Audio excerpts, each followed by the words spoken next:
Good morning, everyone, and welcome to Commerce Connections. My name is Catherine McQueen, and I am interviewing Arbana Xharra this morning on our new series called Examining Women. Arbana Xharra is editor-in-chief of Zeri Newspaper in Kosovo. She is a 2015 recipient of the International Women Courage Award from the United States Department. Good morning, Arbana, and welcome to CommerceConnections.tv. Good morning, Catherine. Arbana, can you give me a brief history of the important events in Kosovo? For instance, tell me, what was Kosovo like for you as a child?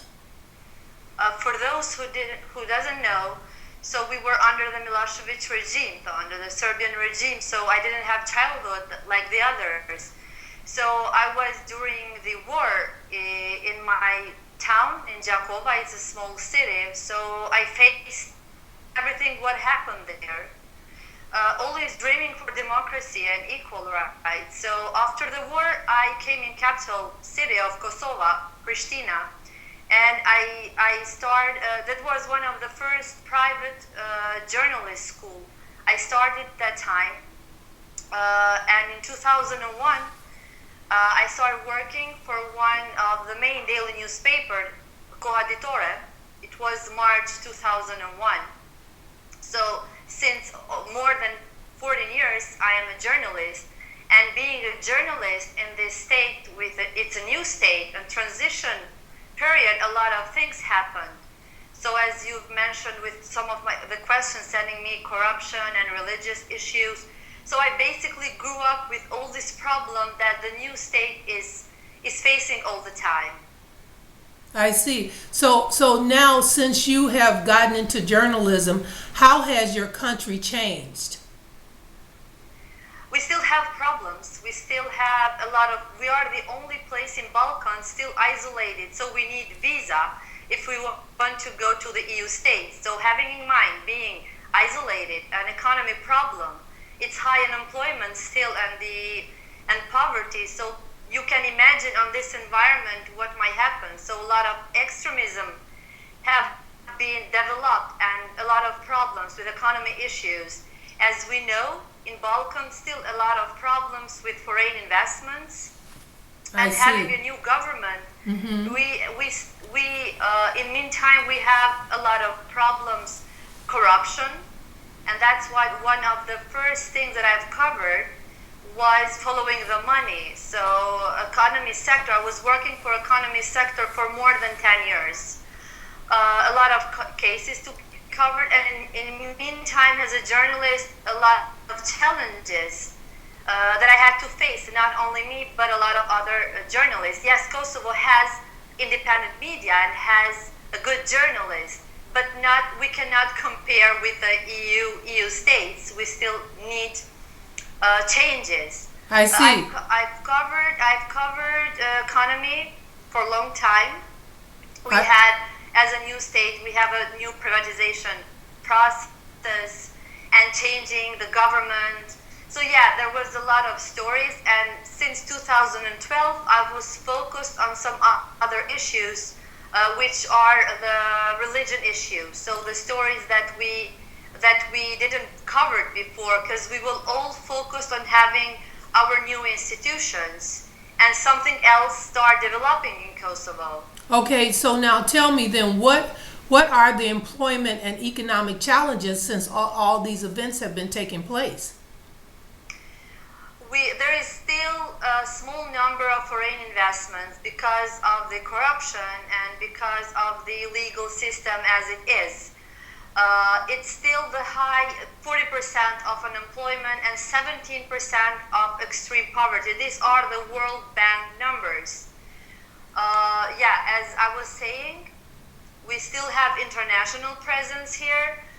We are independent state, but we have, for example, EULEX. It's an EU mission in Kosovo. So one of the main problem is unemployment, and having 40% of unemployment, that of course you have all of the other problems in meantime. But this is also a perfect environment for the extremism that have been developed this year. Kosovo, even though they are 90% Muslims, it's not the religious and it's not Islamic State.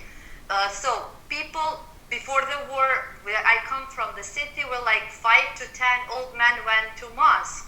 What happened after the war? A lot of charity organization came in Kosovo from Arab states offering free English and computer courses to the children. I see. And in meantime asking in return to start learning this new Islam ideology. So these days we are facing, because these are the grown up children, so it's 16 years after the war.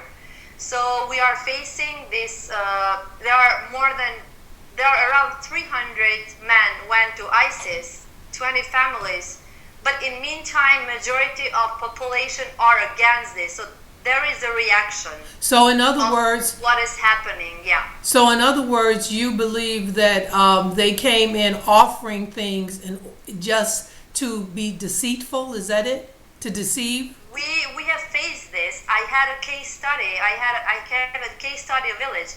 I went there talking to people. So how come suddenly they start believing in such a thing? And they are poor. Most of the men were disappeared during the war, and there was an organization based in London, and they were sending money. So I went in London to talk to these people, and they said everything is legal. We are helping these people. Yes, we are Muslims. But what happened in meantime? They built a mosque, illegal mosque, and they were staying young women there until 12 in the midnight. So I was talking to that organization guy. So how come? I mean, on your religion, women were not supposed to go outside in midnight. And they were saying yes, but their families allowed their children to come. We were talking, there were Muslim brothers. So what I'm trying to say, on this poor environment, you can easily brainwash people and manipulate them. This is what happened in most of the poorest places of Kosovo. I started this investigation in 2012. I did like 88 interviews for 8 months, so I basically lived with these groups. I went to these controversial imams to their houses, interviewing them, and you can see their lifestyle. So they have a lot of money. So there is a lot of money coming from Arab states in Kosovo. But in meantime, there is a reaction of, we have the president female, Atifete Ayaga, which was all the time against them. So we have deputies of the Kosovo parliament, which are against them, against this new ideology, so reacting. There are media covering this problem. So well, the good thing is the majority of population in Kosovo, we are a secular state. With the constitution, we are a secular state. So there is a reaction. Okay, so Arbana, how has your investigation on inflation changed the lives of the Kosovo citizens? Has anything changed for the better? I mean, of course there are reactions. The good thing is that there are some individuals that before you couldn't talk about them. So when you have a story and when you have investigation and when you see people supporting you, and in meantime you see their voices raising against these problems, so then you realize your effect on what you have done. So yes, there have been a reaction, there have been good results on the stories we have published. As I'm saying, the good thing is that even though in this environment there are very good journalists investigating a lot of things, so a lot of other international journalists have asked me why you are still in this, why are still journalists facing all these problems. And I'm saying that I can see that every day the people raising voice against these bad things that are happening, this is our success.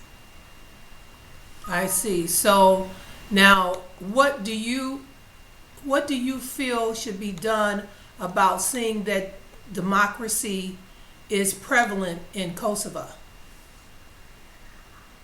We still have the same political leaders since after the war. So my son is 10 years old now. So before having my son, these were the same politicians. They still are. So they are not leaving the room for the new generation. There are a lot of new people being well educated abroad with PhD and master degrees, and there is no room for them. So there is not democracy within the political parties. That's what has to be started. We need this new generation of politicians that are not corrupted. This is what Kosovo needs. I see. So when did you become aware of the corruption in Kosovo? Since after the war, we have seen people becoming millionaires over the night. There were also internationals being involved on corruption. I remember I think in 2005 I had an investigation. There was an international director at the Pristina airport. He was taking money to employ people at the airport. So he was involved in scandal. The other guy, it was a German guy, Joe Trashler scandal. He took 4 million euros from Kosovo and escaped. So basically, there were also internationals involved on corruption. And we have seen our politician, as I'm saying, officially they have just a small salary and their lifestyle. And if you see their houses, their big houses, you can realize that they were involved on corruption. And the mass of the corruption started with the public tenders. So I've done investigation in 2012. I find out the businesses that were supporting political parties during the pre-election campaign. And then I was looking the tenders that these businesses were getting in return when these political parties came to the parliament. So there was one business that was getting a million value tenders, one source tender. And what happened? They sue me asking 700,000 euros from me.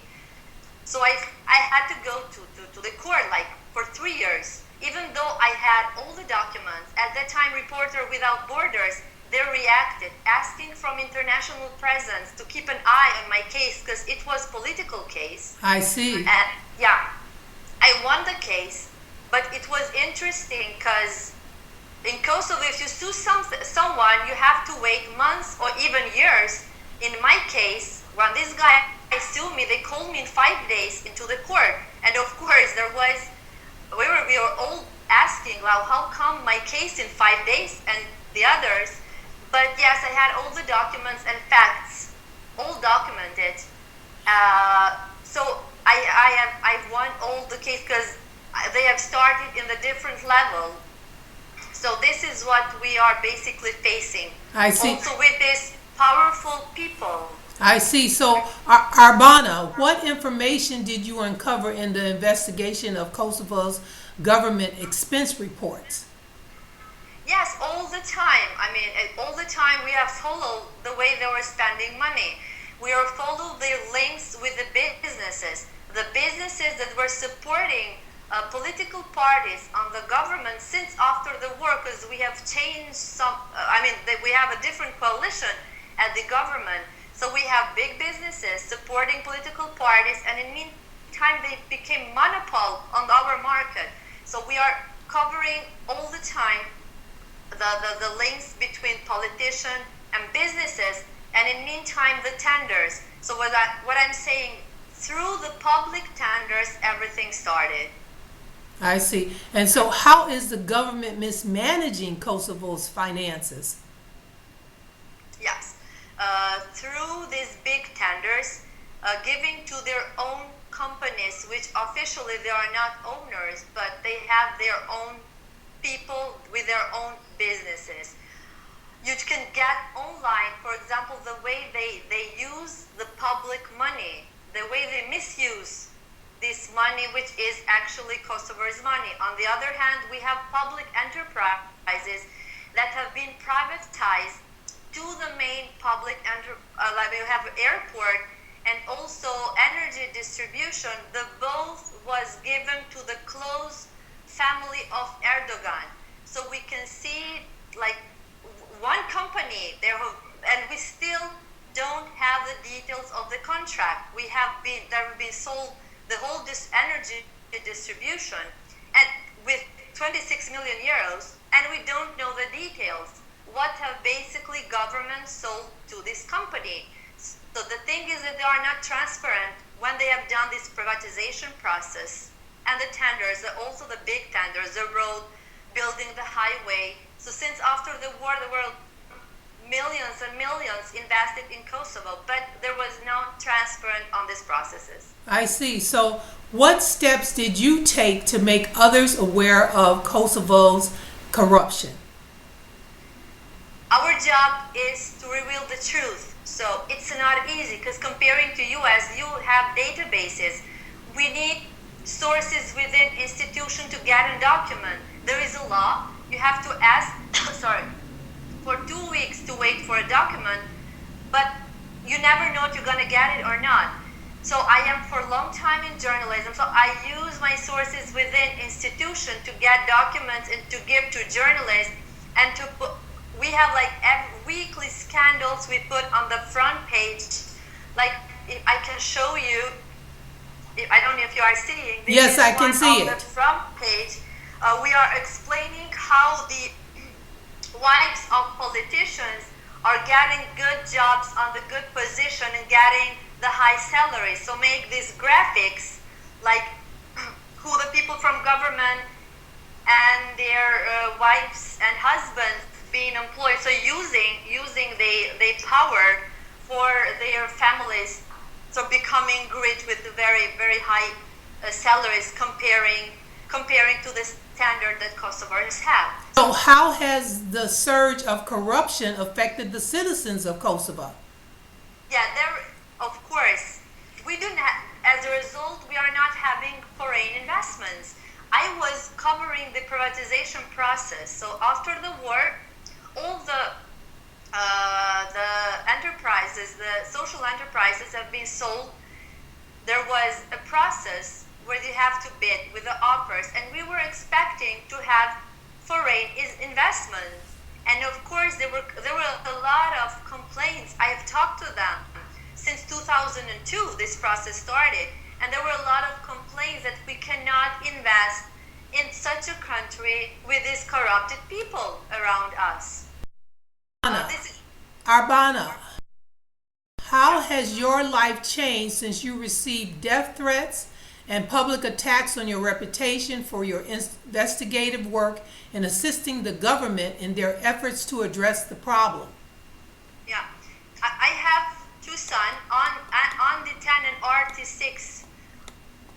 It's difficult when you receive threats mentioning my kids.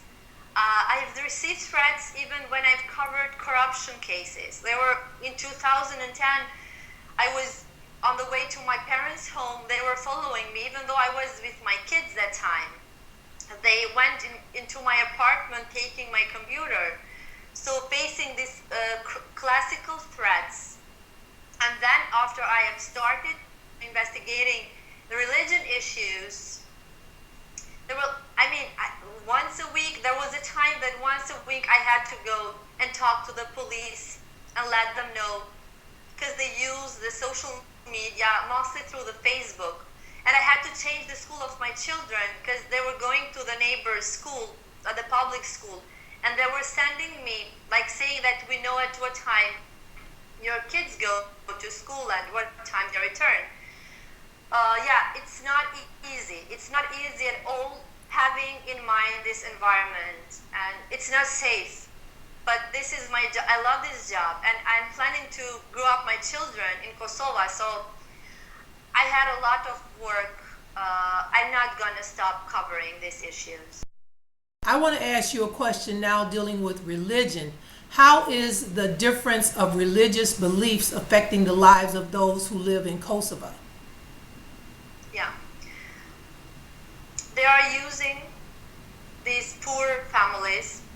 This is still since after the war, so we didn't realize what is happening. And right now we are seeing what is happening. Today we have in front page, this is the person, this is a dad of two boys that went to Syria, and he is against it.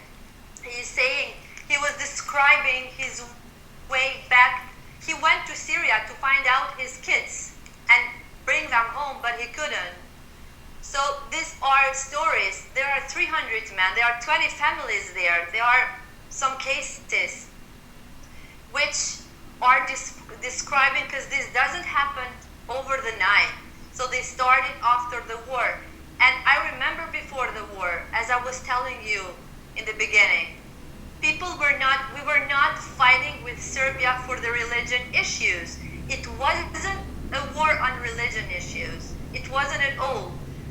What happened after the war? They were using this environment, and this person, as I was telling you, there are a lot of other cases, and you can see the change, and you can make this difference from now and before the war. But in meantime, there is a huge reaction from the Islamic community, because we are a secular state, so we are secular, and they are asking the headscarves to be allowed at school, which state doesn't allow headscarf at school. So there are a lot of clashes between these groups and the state. But again, the good thing is that the majority, the people are against these groups, and I can see this from our portal. So the stories that we put on our webpage, you can see the reaction of people which are against this, what is happening. I see. So that's, yeah. So how did you discover the links between the Islamic and terrorist organizations? Yeah. In my case, there were some of the liberal imams that helped me a lot. So I have started my story with them.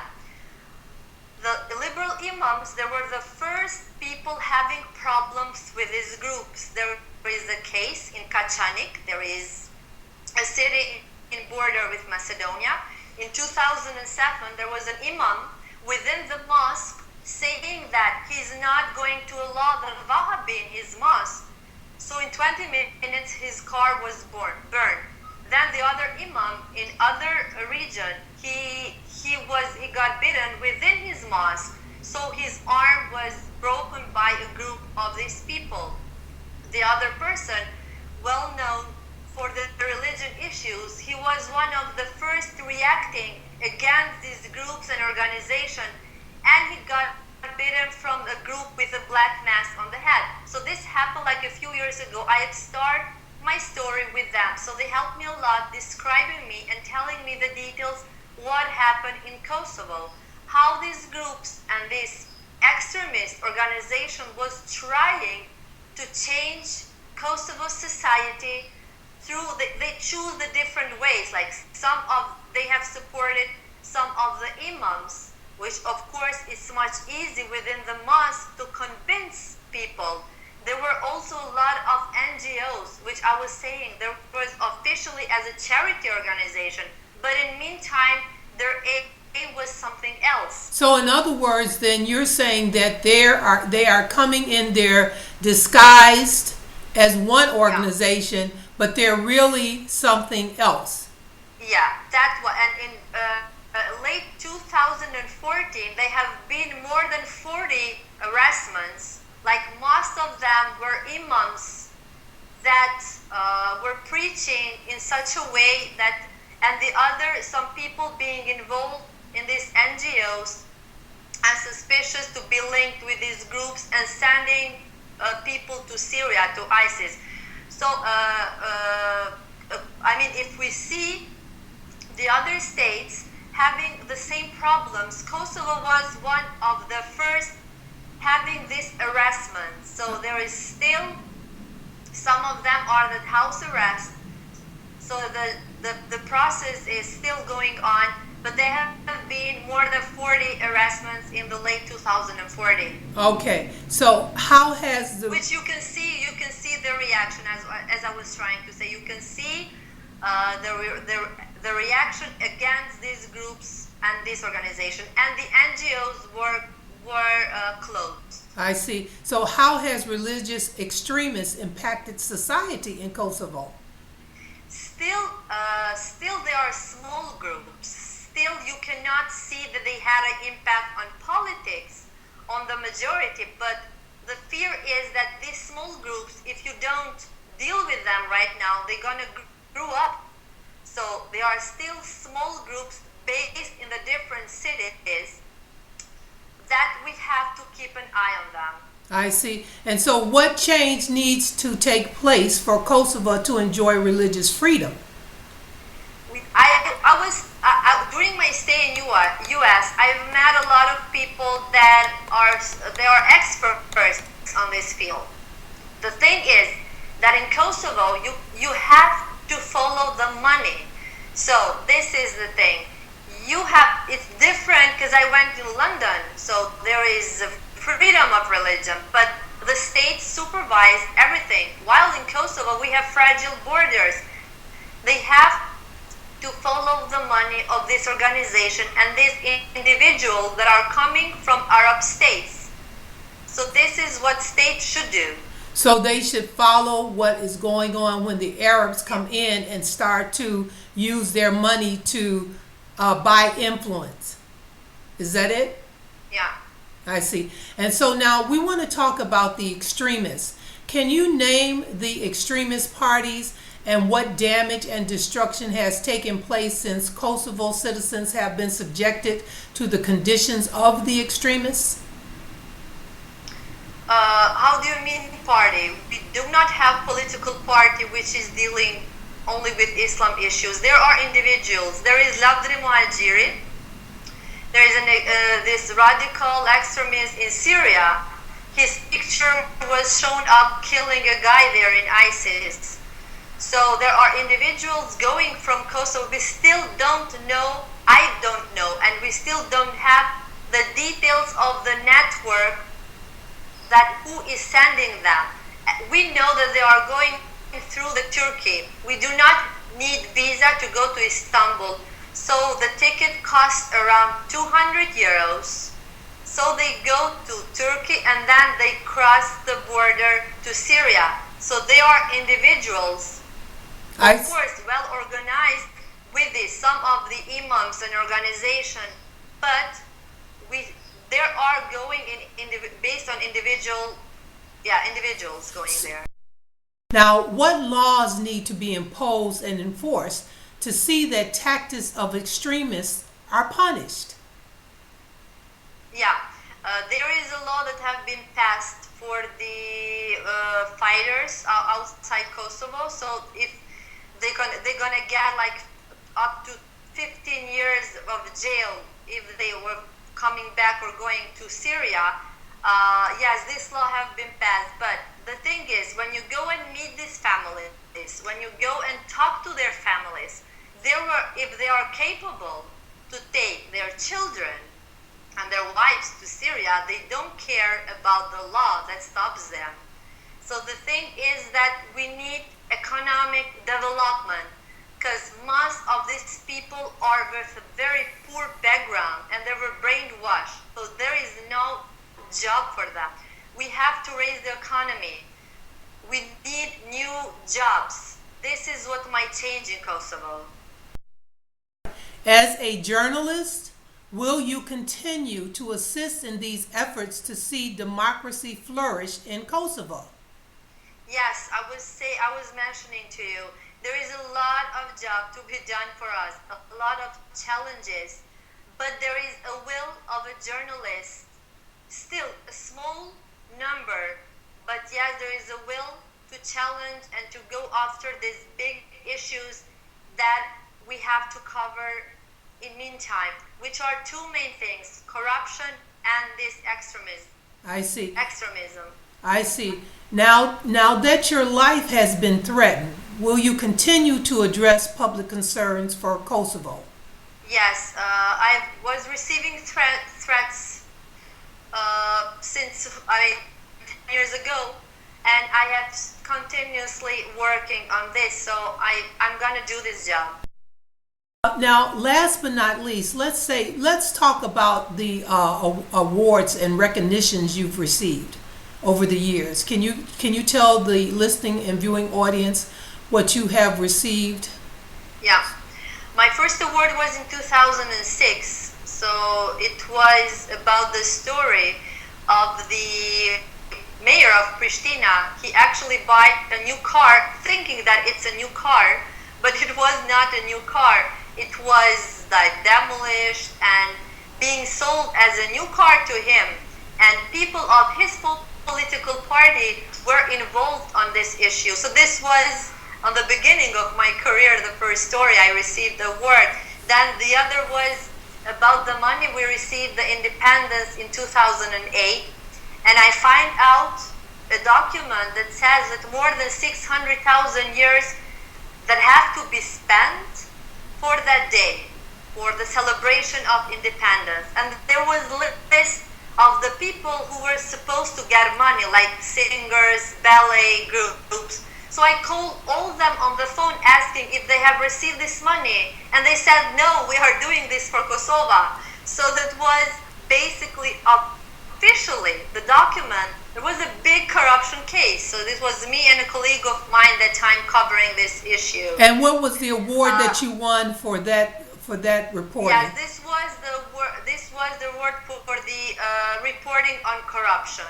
And then I have reported on nepotism. So all these powerful people employing their own families to the public enterprises. So I got all the names of these people which they were employing their close family, and it was unbelievable, like a person, his wife's daughter, nephew, all of them in one and public enterprise. And a lot of other stories which I have received more than 10 awards, and the last one was this at the State of the Department, which was really a great honor for me and for Kosovo to be recognized, your challenge and what we have faced in Kosovo. So we have seen that also as a support from the U.S. for Kosovo. So Arbana, what were you doing when you were notified that you were going to be a 2015 recipient of the International Courage Award for Women? Yeah. In the beginning, when the U.S. Embassy told me that they have nominated me for this award, I mean, knowing that there are a lot of other women working a lot, and it was a shock. I was so happy that from all the Kosovo, they choose me for that award. And I didn't think that I'm going to receive it, because knowing that Kosovo doesn't have right now the focus of the international, because we do not have war. So, and having in mind all the problems with Syria, Ukraine, and the others that happened on recent years, and when they told me, I mean, at that moment, I sound and I looked like it's an unusual thing, but I didn't know how to react, because I wasn't expecting that I'm going to receive that award. And when I came to US, and I have seen all that coverage and the agenda, meeting to those high-profile people, and of course meeting with all those people in the State Department. I mean, I'm lucky receiving that. Yes, and this award comes with a big responsibilities afterwards.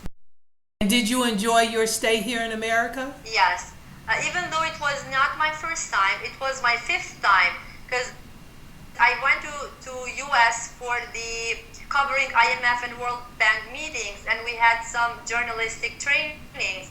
But this time, meeting First Lady and all those what we have experienced, I'm really honored to be received that award and such a support from the U.S. I see. And so in America, from you visiting here 5 times, what would you want to see of the American culture that may be something that will benefit Kosovo? When I came this time, 10 of us receiving this award, they have choose to each of us a different state to go and visit, and they have chosen for me Chicago to go and meet with the students and media. And from the media and from the stories they covered and the way they are doing their job, you can realize the level of the democracy and how the state is being built. Yes, there have been a lot of corruption cases also, but you can see the reaction. The people send it to jail. This is what we need to see. We need to see the reaction. if we find out a corruption case and if we put in our front page, we have to see the reaction. We have to see the effect of our work. I see. So, Arbana, is there anything else you would like for the viewing audience and listening audience to know about your struggles and what you really want to accomplish for the citizens of Kosovo? Yeah, I can see the changes of mentality. I can see the change of mentality of the people, aiming integration, aiming EU integration. Like, we have the highest, newest population in EU.